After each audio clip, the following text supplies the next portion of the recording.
Chapter 44, Reaction to Illness and Hospitalization, Preclinical Lab, Sandra Monk.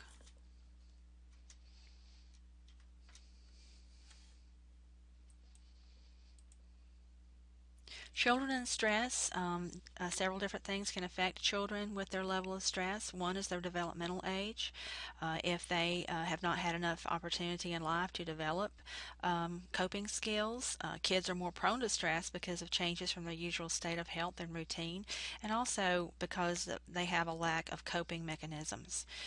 Previous experience, if they've had good or bad experience with healthcare setting, being ill, being in the hospital, if they have had, serious illnesses in the past, it can impact them a couple of ways. Either it can, they can kind of get used and kind of resign to being ill, or it can cause them to be more stressed. Coping skills, we all have innate and acquired coping skills. Some of it's just about our temperament, and others are how we learn to deal with stress in life from our parents and situations that we're put in. It can be the diagnoses and the seriousness of a diagnosis. That is stressful to both parents and to kids. And the support system for kids and parents. If there's a lack of support system, say someone who's moved into a new community and they haven't had an opportunity, they've got new doctors, their family's far away, that can put a lot of stress on a family. And parents, can, if they are stressed, a stressed parent will create a stressed child. And parents may have a lot of guilt and may behave, like it's their fault that their child was getting sick, or if their child was born with a physical or cognitive problem, they may have some anger about that and some stress. And so it's our job as a nurse to help clarify some of these misconceptions, but most of all to provide support to the child and to the family. Separation anxiety, if you haven't seen it yet, you will see it in clinical from ages 6 to 30 months. There are various phases of separation anxiety. One is the protest phase, where there's crying and screaming and kicking and aggressive reaction to separation from one or both or either parent. Then they go into the despair phase, where they stop crying and appear depressed, but they're still, you can still tell that they're clearly, there's a problem. And then detachment, they will become less active, less protest, less interested in food and play, and they're really kind of faking it because they're not really content. And if you look at the table on 44.1, it talks even more about that. And then there's the faces in the book that they're really representative of the faces of a child with separation anxiety. Also, in regard to that, even a brief separation from either parent can create separation anxiety. Hospitalizations in infants, trust and versus mistrust is the stage that Erickson says that children are in as an infant. So they control their environment. They are totally dependent on both parent or other, like the nurses in the hospital. And so that's how they can control their environment, because we have to respond to them. And sometimes they indicate that we need to intervene by crying. But other times, it's just a responsibility that we know we have to attend to. And children, they learn to trust in the world by how they are responded, their needs, basic needs, are responded to during the time of infancy. Hospitalization in early childhood toddlers, separation anxiety is huge. We need to be very sensitive to this and to intervene where we have to. We need to encourage parents to room in with the child. Of course, the parent will room in with the child as the infant, but also with the toddler. Children this age are very goal-directed. They will protest their parents' comings and goings and so forth. They do not like loss of control, because here they're in autonomy versus shame and doubt stage, and so they're very they don't like to be restricted, like to be held down for an IV or to take medicine. So you have to, you have to restrict a child to start an IV, or, to do a procedure like suctioning or so forth. But, like try to find out some alternative ways to get a child to take a medication, and, to alter the routine so that they do not lose control of that. Regression during this age, if they were toilet trained, they may, you may have to start over, or go back and have a refresher after the hospitalization or after an extended illness, because they lose that routine. Also, kids like routine up till like adolescence, when they start wanting a little more freedom. But as far as eating and bedtime routines, those are really important. Okay, hospitalization With preschoolers, separation anxiety is still there. The regression still can occur. One thing classic with the kids at this age is they feel like they're being punished for being bad or maybe going outside without their shoes on, and that made them sick. Regression also is probably going to happen. They want to go back to being held more and more dependent. They also do not like a loss of control or physical restriction, altered routines, and they do not like the enforced dependency that we give them. So we need to give the kids, we put on them as a in a sick role, we give kids control if they're, but we can give them control, like if they're mad about getting an IV or a spinal tap or something, we can let them know it's okay to be mad at nurse Sandra or whomever. It's okay to cry, and kids do not need to be a big boy or a big girl, and they don't have to cooperate like the other kids, because quite frankly in this stage they're not interested. They're very egocentrical, and they're not, interested in what the other kids are doing. Magical thinking, they may imagine if they have an injection, for example, that all their blood will come out, or you say there's going to be a little stick. Well, they imagine you're going to put a stick in their arm. So they're very imaginative, and so you have to kind of be careful how you say things to kids, kind of think about it a little bit. And, if a kid asks for a Band-Aid to keep the blood from coming out, well, certainly you want to comply with that. Hospitalization in later childhood and adolescence, there still are a lot of fears. Research used to say that kids at this age would not really affected, but they are affected by separation from their friends and family, being in an unfamiliar environment, treatments that they're subjected to, and losing their independence. And particularly kids age kindergarten through first and second grade, they really still need their parents a lot. And they like school, they like play, they like being with their peers, and they really react to that loss of relationship that they have by not being in school. So even if a kid, like sometimes kids that are chronically ill, even if they can just be in school like 2 or 3 days a year, never mind 2 or 3 days a month, it's very important for them to be able to make those days, and to, that to be the goal, that they're going to get back to, a normal school routine and back to their peers, and to and to stay in touch too while they're sick. And kids this age, also very classic of kids this age, is they're very reluctant to ask for help for parents or other, and so you may need to anticipate their needs and ask. Hospitalization of school age, they're striving for independence and productivity. So other things you can do to help them with loss of control or to decrease the power, or control is, give them a schedule and work with them about, are they going to be doing schoolwork now, or you're going to be, this is when you need to have your antibiotic, or, how can we work that around your meal or around, what you're doing. So that's one way I can think of that we can help, and you'll probably be able to think of others. And kids this age, they get really bored, and if they're in the hospital a long time, they can get lonely, isolated, and depressed. And so we need to keep that in mind, and keep trying to find things for them to do, encourage them to engage in play, and to engage in activities, even if they're bedside activities like coloring or those sorts of things. Hospitalization of adolescents, they adolescents are all about peer groups and about what their peers are doing and what their peers will think, as they develop their identity.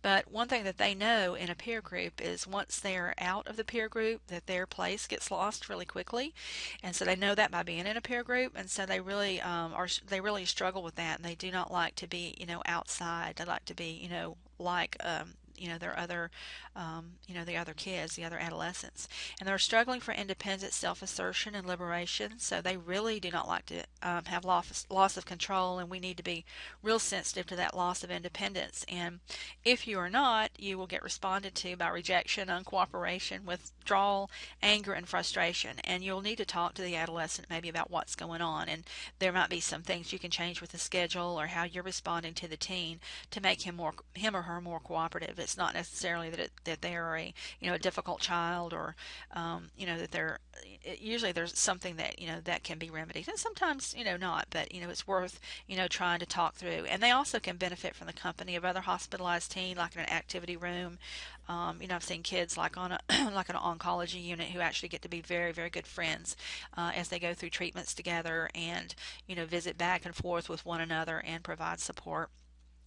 And they will seek information. They need information at a high level. They do not like dependent, condescending information. Effects of hospitalization on the child. Also, there are individual risks, like a child that has a difficult temperament, if there's a lack of fit between the child and the parent. Kids between the ages of 6 months and 5 years are more at risk. Male-gendered children are at higher risk, below average intelligence for the child, and if they have multiple illnesses. As far as admissions, we need to prepare the child for any admission or procedures that they're going to have done. Older kids, you might provide provide information 1 to 2 weeks ahead of time, but you do not a child that's like between ages of 4 and 7, because of their imagination and magical thinking. You probably only want to do like 1 week ahead of time so they don't get too stressed and they still have the opportunity to talk through things, but they won't get worried and really stressed about it. And if they're younger than 4 years of age, you probably 1 or 2 days is long enough to prepare them to know that they're going to go in the hospital because they're sick. As far as invasive procedures, we want to make sure that we take them to a treatment room, or child life specialist is present. In the treatment room, we'll do IVs, start IVs, retape IVs, the spinal taps. Even some suctioning, things that really don't need to happen in the patient's room, so they don't fear when they go to sleep, or, that they're just lying there. Someone's going to come in there and do that to them. So we remove them from, and so that's their safe space. Their bed is their safe space.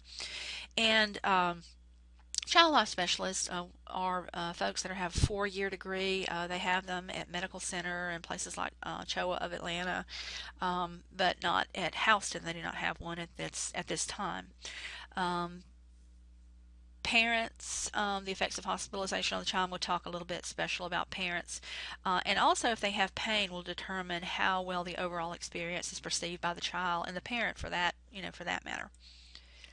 Hospitalization of the parents, they have a sense of helplessness. As I said earlier, they may feel guilty. They may, and the parent that's most at risk is in regard to the seriousness of the threat to the child, any previous experiences with illness with other children or themselves, or other. What kind of procedures and treatments are happening. Is the kid there for chemotherapy, or are they there just for like 2 or 3 days worth of antibiotics? Who are their support systems? What kind of personal strengths and coping abilities do they have? What are their cultural and religious beliefs? And what type of communication patterns happen within the family? And they may question the skills of the staff, and particularly like nursing students. So that's why your instructor will either go in before or with you to make sure it's going to be okay for you to take care of their child. And we check on our assignments to make sure we assign only families that would really appreciate a student. They need a lot of information, and a lot of times as a student you won't have the information, but you can say, I don't know. That's your answer. I don't know, but I'll find out. And you can come and get your faculty member, or you can ask one of the nurses on the unit. Parents have fears and uncertainties too about what's going to happen, because everything does not always go as expected, and they require a lot of reassurance. Hospitalization, siblings are often overlooked, and we need to make sure there are altered family roles while there's a sick child. Sometimes families are separated for long periods of time, and the sibling may feel like it's unfair and that the parent is spending an inordinate amount of time with their sibling, and they may feel jealous. And this is a real common reaction to illness of a hospitalized sibling, and you may have the opportunity to explain and intervene if you hear the child talking about this, or the parent talking about this, and just let them know this is normal, and some things that they might do, like spending some time with the other child, or allowing that child to come and visit their sibling, and try to intervene in that in the family-centered care. Hospitalization family roles, and I think we've talked about that some, as far as it is a family-centered occasion that affects the parents, the sick child, the siblings, grandparents, and all others that care and love this child. Nursing care of the hospitalized child. Information that is key. Preparation and information is key, as far as preparing children for any type of procedure that's going to happen. And you'll notice that a lot of children, you just walk into the room and they start crying because they fear, particularly if they've recently had like a new IV stick, or you've retaped their IV, or something like that. And then I mentioned to you the child life specialist. It is a great degree. They work just with families and children and families in situations like this. Um, when you do your admission assessment, finding out what the usual routine is very important, and also, preparation. What has been the preparation for this admission? There may not have been any if this was an emergency situation, and then you perform your physical assessment, and we're going to practice that some in lab. The next slide is nursing interventions, and we want to prevent separation if possible. And if the family, and sometimes the family has to leave, sometimes there's single parents, sometimes there's other children at home, other sick kids at home. And so but it's particularly like parents who are rooming in with a toddler and preschooler. With an infant, if they're a young infant, they may not notice so much. Once 6 months or so, then they start having the separation anxiety.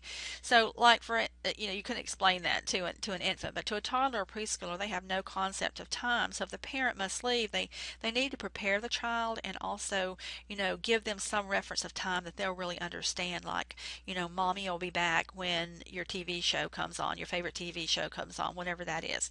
Sometimes parents can alternate times.